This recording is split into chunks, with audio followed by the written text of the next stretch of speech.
when you're talking about noirs, I think you're talking about the visuals of the lone man in the rain in the street, and he sees a helpless woman and gets caught in the entangled web of her deceitment. It's the epitome of noir, of looking good, being condemned.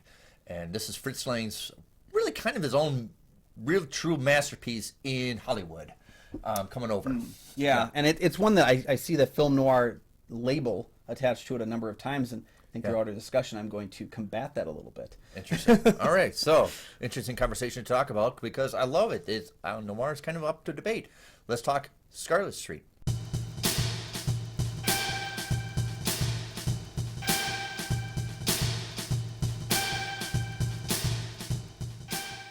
Hey everybody, welcome back to the show. I'm one of your hosts, the avid painter, Kyle Goethe from GoatFilmReviews.com. Named Christopher Cross. I know. The singer, right. The music was already up here. I'm Nick for the St. Paul Filmcast. Yeah, Steve found us. Thanks for finding us. Thanks for watching. For our Loa fans, thank you for continuing to support the show. Now that we can support the show, you know I'm going to say it. We have a Patreon.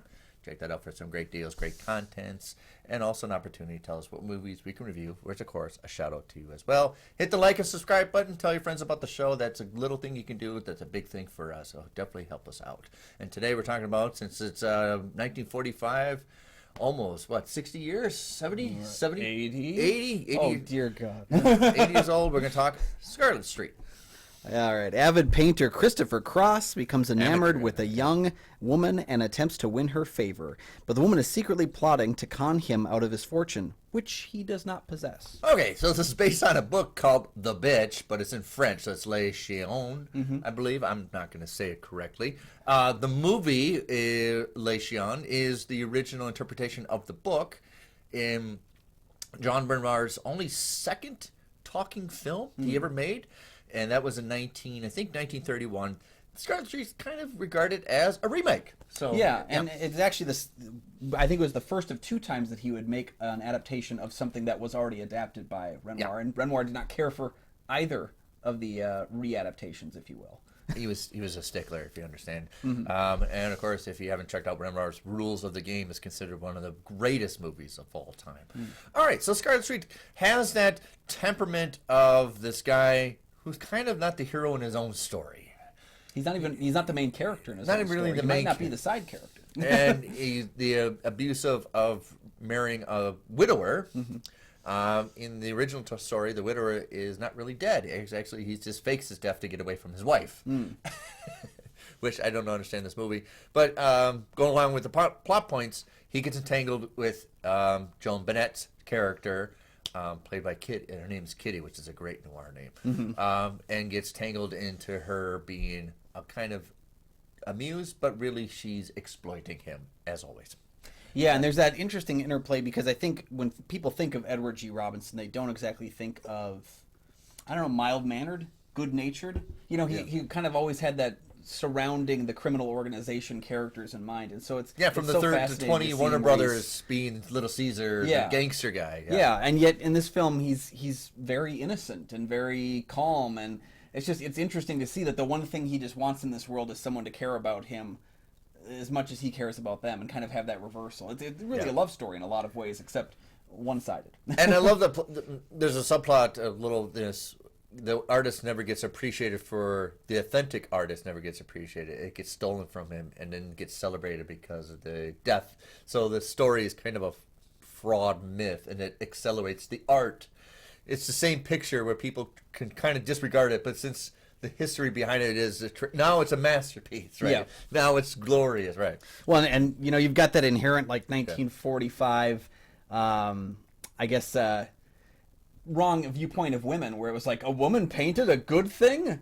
Definitely stands out in that mid-40s atmosphere with the misogyny on play from the painting gurus. I still kind of run into this because I've hired female animators to do my short film, and they're like, "Wait, women? Yeah, right. There are female animators out there. Yeah. Women can draw. Yeah, as long as you've got something to hold the pen, you're probably going to be okay."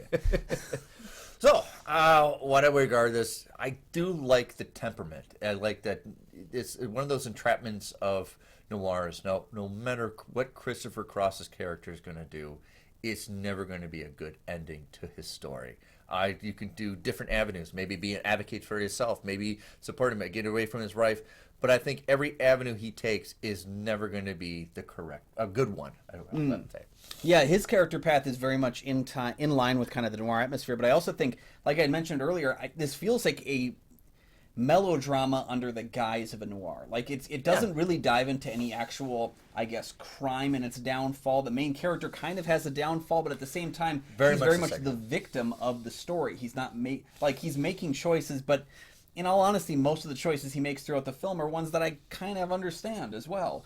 Yeah. You have a femme fatale who I don't really think is a femme fatale because she is often torn. You can see in her performance that she's not 100% on with either of her plans. Well, she's completely hypnotized by Dan Duray to the point that she can't even think straight. We all are. But, but yeah, we've got all these characters like that where they all play it against the type, and I know that's, you could say that plays into the type by being against the type, but I think this really plays out as kind of a, sad, pathetic melodrama under the guise of noir. It's kind of like how people see like Suspiria and they think Giallo, and it's like, well, it kind of looks like a Giallo film, but it's not. This kind of looks like a noir film, but I don't really think that it fully commits in that way. Right. There's very many noirs that I feel start like a noir and then pull back. Yeah. And there's kind of just the atmosphere of the beginnings of it and the streets and everything. And then, of course, you have one of the great murder scenes of all time. I really do love it. I don't know how they manufactured this and got away with the code of him. Yeah. Yeah, it's wild because when you watch these movies through the lens of the code, you often look for the twist, the turn that's going to allow it to happen. It's kind of like how so when Tales from the Crypt was published in the 50s, there was the comics code where you couldn't have the main character be a bad guy and win at the end. So oftentimes those stories would end in like these horrifically violent ways for the main character because that's the rules. And like we watch these movies with those rule sets in mind, and so it's interesting when we find them kind of diverting and steering into the skid.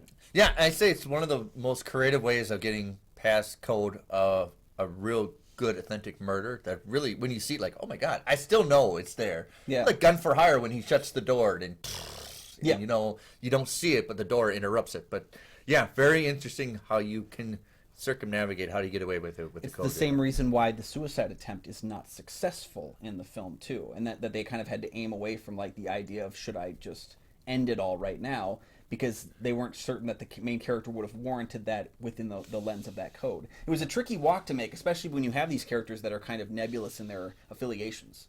Yeah.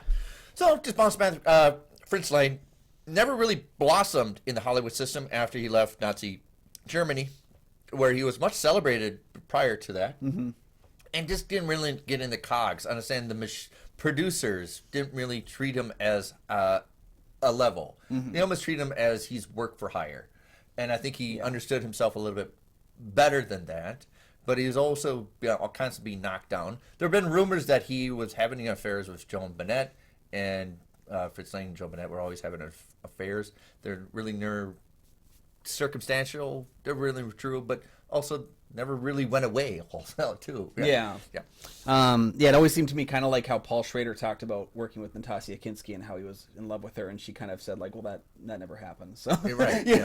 Two sides of that same story. But what's funny about Lang is, he was kind of a work for hire, and there was a piece I had read where he had lamented the fact that he was kind of viewed as, you're lucky to be here. And he was treated like that. Yeah, and I think he was treated very much, like he was not welcome in the system and scraping by, which is so interesting when you look at the importance that he had on filmmaking, not any specific genre, but filmmaking as a form with things like Metropolis, right? And diving all the way back. He's the #1 all-time fan of Tim Burton's. Yeah. Tim Burton's, as you'll mention, is Fritz Lang. That's it. You can see that a lot in the early stuff, and you can see a little bit of it in his crime films as well. So right, yeah, and I think he has the right temperament to. It's not so much featured in the later work because he's kind of doing for what the producers want, but you can see his signatures of where the close-up action is. He knows exactly where to, with the knife dropping, and almost like a disappointment. I mean, that's totally Fritz Lang. Right. Yeah, and this actually he viewed as one of his favorite films that he had directed, which he called Scarlet Street, which kind of makes me a little sad that we don't have really great copies of it available. The film is in public domain now, which is nice for people that want to get access to it. But at the same time, it's been a while since we've had a really good restoration of the film. The version I saw was extremely choppy, but you kind of hope that one of these physical media companies would pick it up and really clean up the process if it's possible to do so. Right. I like the dynamic. I like the play. I love Edward G. You can see right where I'm laughing at you, I'm not crying, and then it just washes over. He's a wonderful actor. He plays he plays just the biggest hard ass and then the most tender person in the whole world. That's I think what's so surprising about his performance in this film is that it is so sad. It is so deep, and again, it's pathetic in some ways, but it's also understandable in the equal measure. And the third act of he's seeking punishment for his actions, but nobody will give it to him. Yep.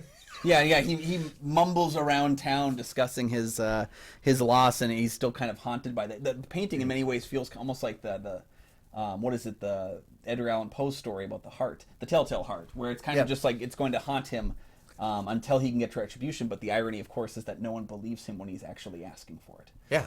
Yes, definitely. Yeah. So this was a cool movie, and I really think it's funny that John Decker, who painted the 12 paintings that were used in the film, those John paintings actually ended up in the Museum of Modern Art in the mid-40s. He actually did add a retrospective of him being a prop painter. So I think it's kind of fun that they have come full circle by the end of the 40s and have ended up in the very museums getting the kind of credit that Edward G. Robinson wanted. So, side note, John Decker ran with the hard drinking crowd of Errol Flynn and Adrian Quinn, the rowdy party people. And once in a while, I think David Niven joined in, but he died of alcoholism at a very young age. I don't think he even made it to like 40. So he lived a hard life in Hollywood, right? Yeah. As did a lot of people, I assume, in the 40s. I don't think it was something that was right. Well, if you're gonna party with those guys, yeah, that's gonna cause some trouble.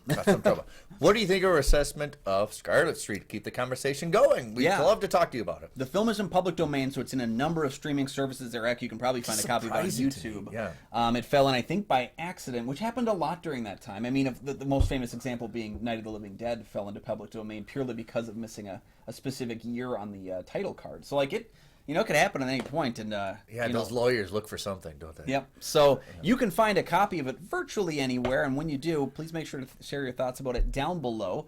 Thank you so much for joining us for this episode. You can find some more film reviews, including a new unboxing video for the Vincent Price collection from Scream Factory. That's over at goatfilmreviews.com. Another one of Tim Burton's his fans. Oh yeah, I love Vincent Price. Yeah. You can find my reviews, St. Paul Filmcast Reviews, and if I reviews, you can find my show, the St. Paul Filmcast, anywhere you find shows.